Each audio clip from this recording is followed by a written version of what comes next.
আপনারা যদি রূপশ্রী প্রকল্পের জন্য আবেদন করেছেন, সেক্ষেত্রে আপনারা রূপশ্রী প্রকল্পের আপনাদের অ্যাপ্লিকেশনটি অনলাইনে স্ট্যাটাস চেক করতে পারবেন। তো অনলাইনে স্ট্যাটাস চেক করার জন্য যে ওয়েবসাইটটি ছিল, সেই ওয়েবসাইটটি কিছুদিন ধরে বন্ধ ছিল, পুনরায় আবার চালু করা হয়েছে। অর্থাৎ রূপশ্রী প্রকল্পের যে ওয়েবসাইট, সেই ওয়েবসাইটে পরিবর্তন করা হয়েছে।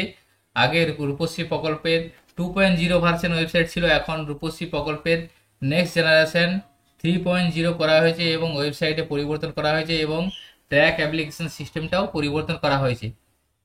তো নতুন ওয়েবসাইটে কিভাবে আপনারা রূপশ্রী প্রকল্পের যে আপনাদের অ্যাপ্লিকেশনটি ট্র্যাক করবেন, কি অবস্থাতে আছে বা কি পর্যায়ে আছে, সেটি আজকের ভিডিওর মাধ্যমে দেখাবো। ভিডিওটি স্কিপ না করে আপনারা সম্পূর্ণ দেখবেন এবং আমাদের সাথে থাকবেন। আমাদের চ্যানেলে আপনারা নতুন হয়ে থাকলে চ্যানেলটিকে সাবস্ক্রাইব করে রাখবেন ও পাশে থাকা বেল আইকন প্রেস করবেন, যাতে এই ধরনের আরও ইনফরমেটিভ ভিডিওর নোটিফিকেশন আপনারা সহজেই পেয়ে যেতে পারেন। তো সর্বপ্রথম আপনারা যে কোনো ব্রাউজার ওপেন করবেন। ব্রাউজার ওপেন করার পর এখানে গুগলে লিখবেন ডাব্লিউবি রূপশ্রী 3.0। 3.0 লেখার পর আপনাদের সামনে এই ধরনের একটা পেজ এসে যাবে। এখানে দেখুন রূপশ্রী অনলাইন 3.0, এখানে আপনারা ক্লিক করবেন।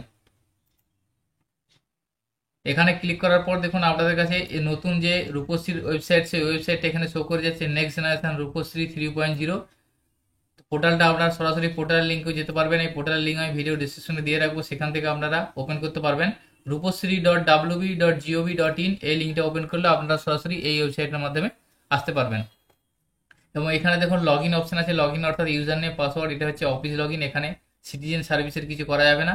নিচের দিকে দেখুন আছে ট্র্যাক অ্যাপ্লিকেশন। এই ট্র্যাক অ্যাপ্লিকেশনে আপনারা ক্লিক করবেন। আপনাদের রূপশ্রী অ্যাপ্লিকেশনটি ট্র্যাক করার জন্য এই ট্র্যাক অ্যাপ্লিকেশনে ক্লিক করবেন।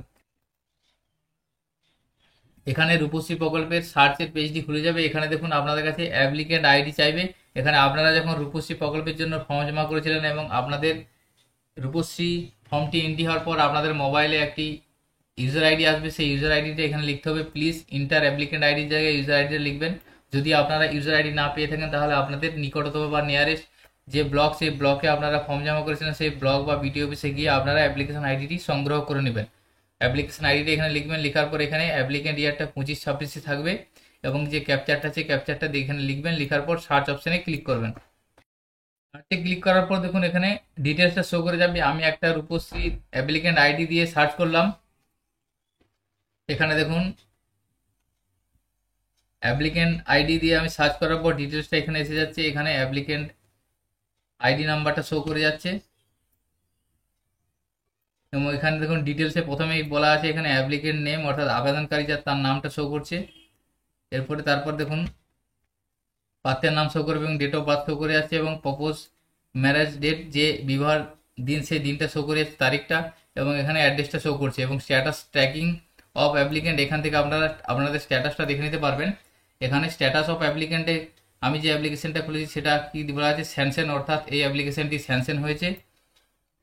এবং দেখুন রিজেক্ট স্ট্যাটাস এনএ করা আছে, অর্থাৎ এখানে যদি রিজেক্ট থাকে সেক্ষেত্রে আপনাদের অ্যাপ্লিকেশনটি সমস্যা হবে, আপনাদের রিজেকশন।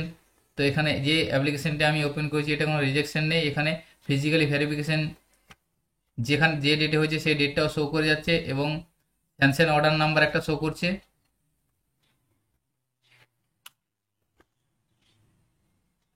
এখানে স্যানশন হওয়ার পর স্যানশন অর্ডার নাম্বার শো করছে এবং স্যানশন ডেটটাও শো করে যাচ্ছে।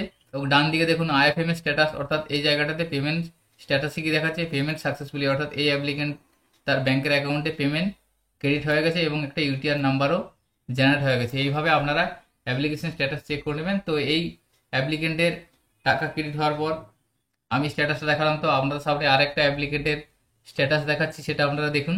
তো এখন আপনারা যে অ্যাপ্লিকেন্টের ডিটেলসে দেখতে পাচ্ছেন, তার ডিটেলসে দেখুন সমস্ত দেওয়া আছে এবং স্ট্যাটাসের এখানে দেখুন স্ট্যাটাস অফ অ্যাপ্লিকেন্টে বলা আছে এখানে forwarded two sanction officer for bank validation, অর্থাৎ স্যাংশন অফিসারের তরফ থেকে ব্যাংক ভ্যালিডেশনের জন্য অ্যাপ্লিকেশনটি পাঠানো হয়েছে, অর্থাৎ এখনও পর্যন্ত এই অ্যাপ্লিকেশনটি স্যাংশন হয়নি।